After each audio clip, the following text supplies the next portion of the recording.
बिस्मिल्लाहिर्रहमानिर्रहीम। अस्सलाम वालेकुम। Welcome to my Urdu channel. दोस्तों, उम्मीद करता हूँ कि आप सब लोग ठीक होंगे। अल्हम्दुलिल्लाह मैं भी ठीक हूँ। तो दोस्तों, आज की इस वीडियो में हम लोग ये देखेंगे कि आपको पता है कि जैसे आजकल हुकूमत पाकिस्तान की जानिब से एहसास प्रोग्राम के पैसे दिए जा रहे हैं और ये पैसे आप दो तरीक़ों से हासिल कर सकते हैं। एक तो आप एहसास सेंटर, मतलब जहाँ पे पैसे मिल रहे होते हैं, वहाँ से भी आप जाके ये रकम वसूल कर सकते हैं। तो दूसरा, आप लोग एटीएम में जाकर भी, यानी कि HBL एटीएम में जाकर भी आप ये रकम वसूल कर सकते हैं। मगर एटीएम में जब आप लोग जाते हैं तो वहाँ से पैसे निकलवाते हैं तो उधर कुछ ऐसा एरर आ जाता है कि भी आपके जो फिंगरप्रिंट हैं वो नादरा में नहीं है। नादरा में जाके आप फिंगरप्रिंट अपडेट करवाएं। तो इस ऑप्शन की दो वजह हो सकती हैं। या तो आपके फिंगरप्रिंट में मसला है, मतलब आपके जो थंब इंप्रेशन है वो वाज़ेह नहीं है, जिसकी वजह से ये HBL की जो ATM मशीन है उसे सही तरह से रीड नहीं कर पा रही। और दूसरी वजह ये हो सकती है कि आपके वाकई में ये जो आपके फिंगरप्रिंट है इनका रिकॉर्ड नादरा के पास नहीं होता। तो आज की इस वीडियो में हम ये देखेंगे कि हम ये कैसे वेरीफाई कर सकते हैं कि हमारे जो फिंगरप्रिंट है वो नादरा के पास हैं या नहीं है। तो चलिए वीडियो शुरू करते हैं। लेकिन वीडियो शुरू करने से पहले आप लोगों से मेरी गुजारिश है कि मेरे चैनल को ज़रूर सब्सक्राइब कीजिए। तो अपने नादरा की वेबसाइट पर हम ये अपने फिंगरप्रिंट वेरीफाई करेंगे कि हमारे फिंगरप्रिंट नादरा के पास है या नहीं है। तो उसके लिए हम नादरा की ऑफ़िशियल वेबसाइट पे आ जाएंगे। तो आप देख सकते हैं कि ये नादरा की ऑफ़िशियल वेबसाइट है। ये लिखा हुआ है id.nadra.gov.pk।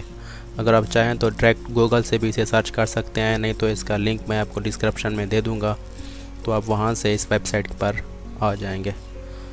अपने फिंगरप्रिंट को वेरीफाई करने के लिए आप जैसे ये वेबसाइट इधर से ओपन हो जाएगी, आपने इसे थोड़ा सा स्क्रॉल डाउन करना है, नीचे की जानिब आना है और इधर आप देख सकते हैं कि लिखा हुआ है आइडेंटिटी कार्ड नंबर। मतलब इधर आपने अपना ID कार्ड नंबर लिखना है जिसके एहसास प्रोग्राम में पैसे आए हुए हैं और HBL की ATM उसे रीड नहीं कर पा रही है। उसी शनाख्ती कार्ड के नंबर को आपने इधर लिखना है। मिसाल के तौर पर मैं इधर अपना शनाख्ती कार्ड नंबर लिखता हूँ और शनाख्ती कार्ड नंबर लिखते हुए आपने बीच में कोई डैश नहीं देनी है। उसके बाद आपने डेट ऑफ इशू देनी है, भी किस तारीख को आपका जो ID कार्ड है वो इशू हुआ था। जैसे कि मेरे पास ये एक ID कार्ड है, तो इधर ये इसकी डेट ऑफ इशू लिखी हुई है, तारीख़ ऑफ अजरा। तो आपने ये उधर लिख देनी है। जैसे इधर लिखा हुआ है 19 फरवरी 2020, मतलब 19/2/2020, तो ये हमने इधर जाके लिख देनी है। इधर बीच में ये लाजमी लिखना है। ये जो अंडरस्कोर आई हुई है ये आपने लाजमी लिखना है। उसके बाद ये जो आपको हरूफ नज़र आ रहे हैं इनमें कुछ ABC के हैं और कुछ न्यूमेरिक हैं, तो ये आपने इधर लिख लेना है।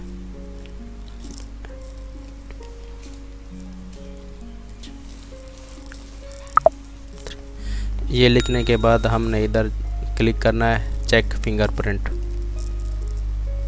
तो जैसे ही हम इसके ऊपर क्लिक करेंगे तो हमारा जो फिंगरप्रिंट है उसका रिज़ल्ट आ जाएगा। लेकिन ये कह रहा है कि आपने ये नंबर सही नहीं लिखे हैं, तो दोबारा एंटर करें। तो इसलिए मैं इसे दोबारा एंटर कर रहा हूँ।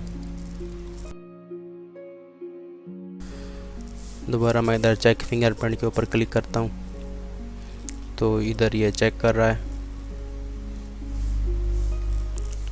तो इधर लिखा हुआ है your fingerprint exist with NADRA, मतलब मेरे फिंगरप्रिंट नादरा के पास मौजूद हैं। हो सकता है कि मेरे जो थंब अंगूठे के जो निशान है इधर कुछ मैल वगैरह लगी हुई है, जिसकी वजह से ये मशीन उसे रीड नहीं कर पा रही। लेकिन यहाँ पे ये बात कंफर्म हो गई है कि नादरा के पास मेरे फिंगरप्रिंट हैं। तो आप भी इस तरीके से मालूम कर सकते हैं कि आपके फिंगरप्रिंट नादरा में मौजूद हैं या फिर कोई मशीन में मसला है। अगर आपके फिंगरप्रिंट नादरा में मौजूद नहीं है तो फिर आप नादरा के किसी भी करीबी सेंटर में जाकर आप वहां से अपने फिंगरप्रिंट अपडेट करवा सकते हैं। मैंने भी अपडेट करवाए थे, तो इसकी कोई फ़ीस नहीं होती है। दोस्तों, उम्मीद करता हूँ कि आपको मेरी ये वीडियो पसंद आई होगी। अगर मेरी वीडियो पसंद आई है तो मेरे चैनल को ज़रूर सब्सक्राइब कीजिए। Thank you for watching my video.